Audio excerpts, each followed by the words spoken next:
What if East Karelia won in 1922? The East Karelian uprising was an East Karelian separatist war against the Soviet government. This war ended up in failure, as the Soviet army destroyed the Karelian Republic. However, what if they had won? Assuming that with greater Finnish help, a more equipped army, and a worse Soviet fighting, the Eastern Karelian troops were able to gain most of East Karelia. It could have affected the region in a number of ways.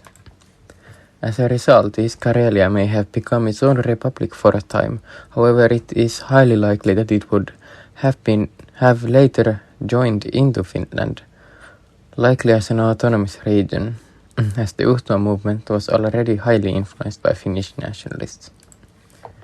This would have given Finland an increased population, a higher pool of resources, and a larger land area. However, it would also give Finland a large Russian-speaking minority population, which could be a reason of political unrest. Some Russian speakers would likely move out to Russia, while the rest would be likely under pressure to assimilate to Finnish customs and learn the Finnish language. The Winter War would still likely happen, with a Soviet aim to reclaim East Karelia. And despite a slightly higher pool of manpower and resources, Finland would still likely be forced to give up chunks of its territory.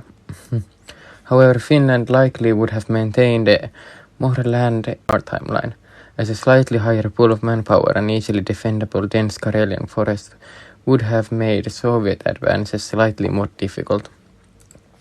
This would likely end up with a similar exodus of Finnic people from the lands retaken by the Soviet Union, while the Russian-speaking minority would have mostly remained in the land.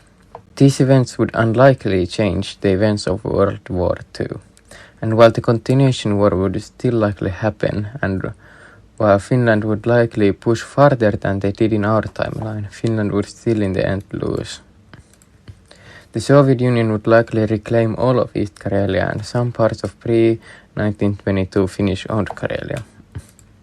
In this timeline, the Karelian language would exist almost entirely in the Finnish diaspora, with only small pockets remaining in Russia.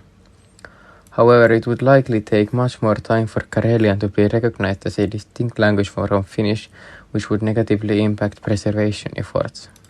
However, in the end, not much would change.